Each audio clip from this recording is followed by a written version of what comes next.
Olá, alunos dos sextos anos, aqui é a professora Elisângela, vamos para mais uma semana de 28 de setembro a 2 de outubro. Então, nessa semana nós vamos estar iniciando o capítulo 6 da apostila do terceiro bimestre, então peço que vocês abram na página 12 para estar acompanhando comigo, lembrando vocês que essa aula é também para o sexto ano A da professora Aline.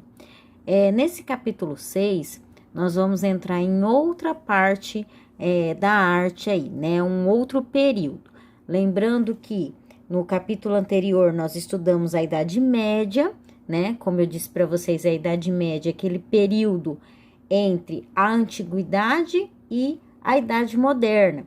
Então, eles achavam, né, que a Idade Média desvalorizou um pouco, né, todos aqueles conceitos da Antiguidade clássica. Então, nesse capítulo, nós vamos falar sobre o Renascimento, que eu vou estar explicando para vocês o conceito desse período aí, tá bom? Então, vamos acompanhar aí a leitura. Capítulo 6, da tela ao palco, uma explosão de descobertas. Então, aqui nesse capítulo, nós vamos falar um pouco também, não só das artes plásticas, né? Mas também das artes visuais, perdão, como também do teatro. Lembrando que no capítulo anterior nós falamos sobre música, sobre pintura, né? Tinha uma parte mais religiosa, que era a música sacra, né? Então, agora nós vamos ir um pouco para o palco, né? Ver como isso se deu no teatro, tá bom? Aí vocês têm duas telas que representam esse período, né? Do Renascimento. Uma obra aí muito conhecida, né? A Mona Lisa, de Leonardo da Vinci. Então, vocês veem aí a data, né?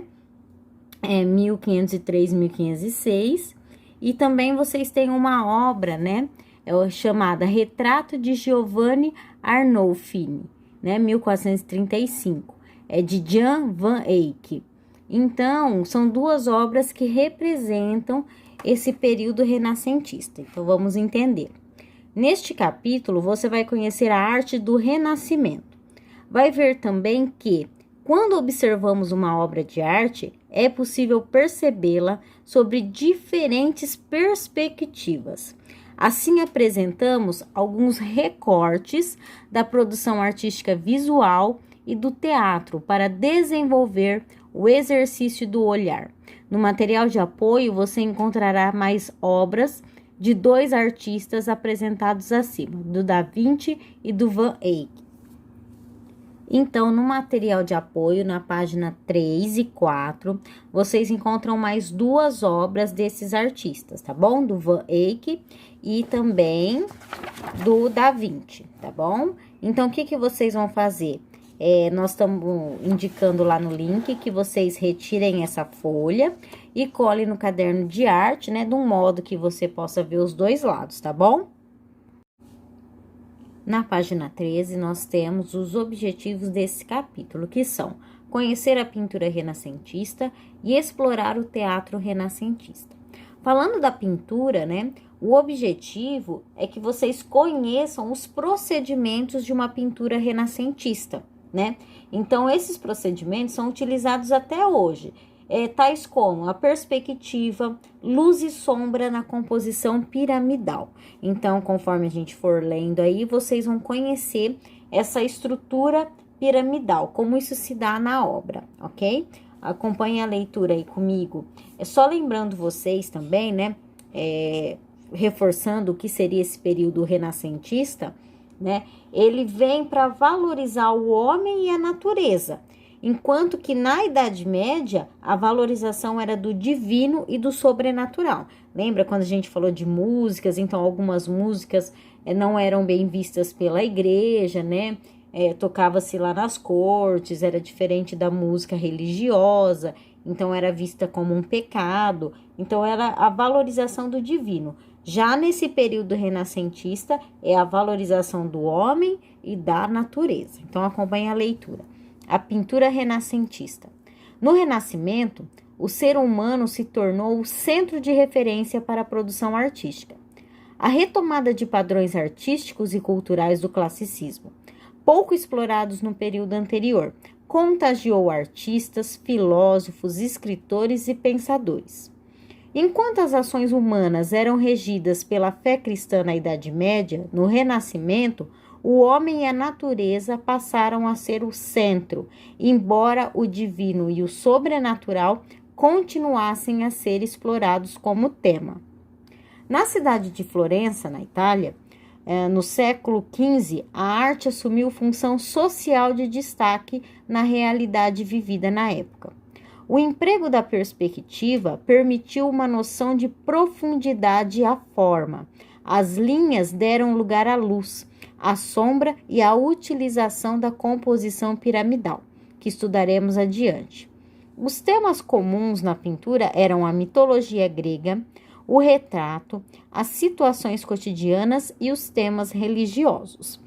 A pintura, nessa época, passou por significativas mudanças. O uso da têmpera, tinta, em painéis de madeira e afrescos, em paredes de alvenaria, foi substituído pela pintura com tinta a óleo em telas esticadas. Ao lado vocês têm uma obra intitulada Políptico de Alverolde, né? E o artista é o Tiziano, ok? Acompanhem aí a obra. Na página 14, agora nós vamos entender, então, esse plano e perspectiva. Na pintura, até o fim da Idade Média, não havia preocupação em distinguir a figura humana do fundo, do ambiente. Tudo parecia estar no mesmo plano. As imagens eram geralmente chapadas, sem profundidade, e com as figuras estáticas e em tamanhos que não condiziam com a representação da realidade. Já no Renascimento, as figuras apresentavam movimento, sendo possível distinguir planos na representação, o que constrói a ideia de profundidade.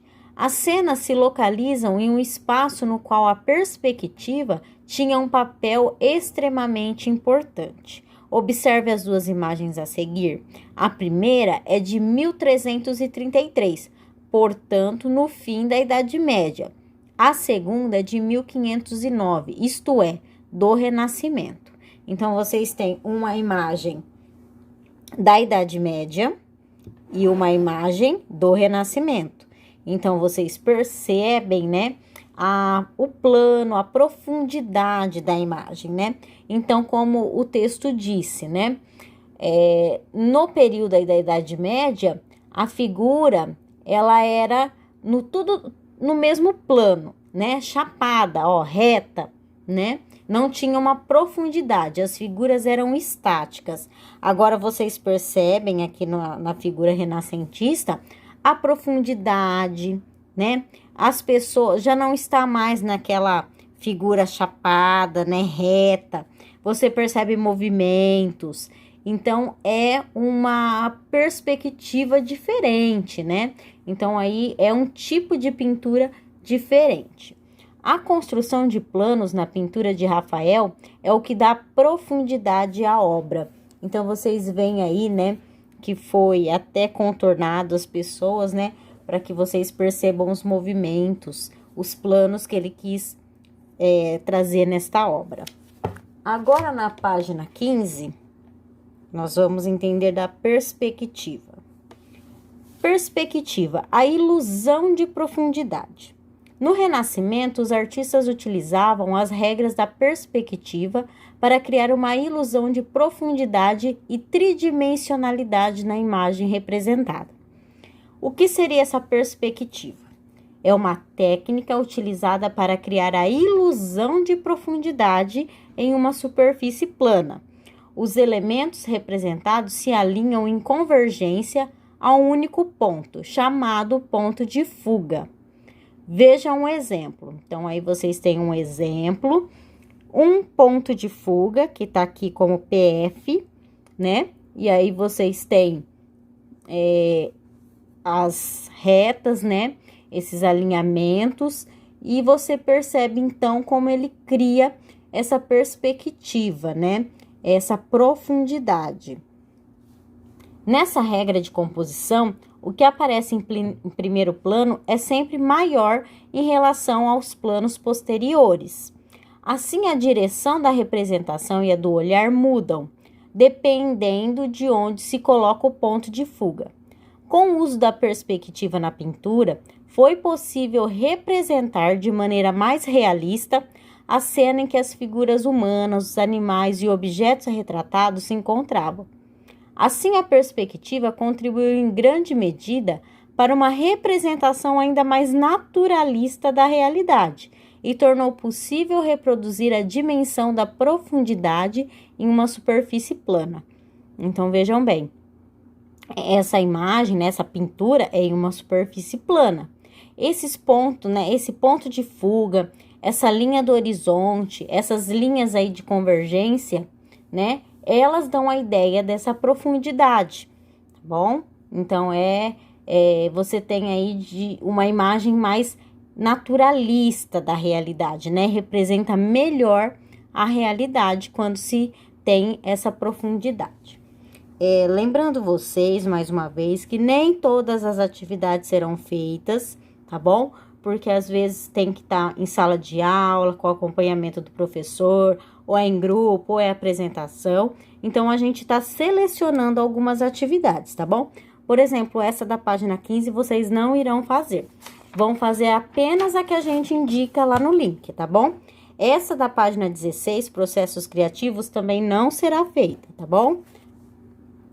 Página 17, dentro da pirâmide. Na época do Renascimento, alguns artistas abandonaram os retratos em perfil e a representação da figura humana no primeiro plano em uma linha horizontal, e passaram a utilizar a base piramidal, mais tridimensional e simétrica, lembrando a face da pirâmide, ou seja, triangular. Processos criativos. Essa atividade vocês irão realizar é a que nós estamos pedindo no link. Então, em folha separada, com o cabeçalho de sempre, nome da escola, disciplina, professor, semana, nome, número e série, vocês vão colocar processos criativos, página 17, copiar esse enunciado e fazer a atividade. Então, observe na imagem a seguir a utilização da configuração dessa forma.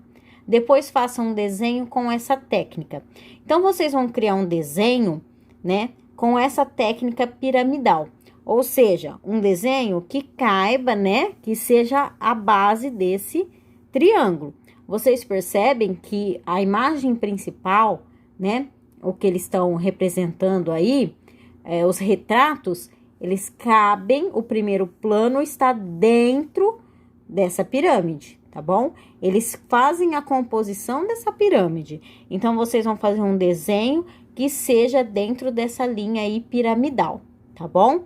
Realizem atividade. Lá no link também, vocês vão encontrar um texto complementar. Esse texto é sobre o Renascimento e é para ser copiado no caderno de arte, ou no caderno de linha, se vocês reservaram uma matéria, ou no próprio caderno de desenho também pode ser copiado. Coloque a semana, copie o texto direitinho, tá bom? Faz parte aí das nossas atividades. Não é para entregar o texto, é só para deixar copiado no caderno, tá bom? Então, por essa semana é só. Um beijão para vocês. Qualquer dúvida, entre em contato comigo ou com a professora Aline, que a gente vai estar explicando se houver dúvida, tá bom? Beijão meu, beijão da professora Aline e até semana que vem. Tchau, tchau.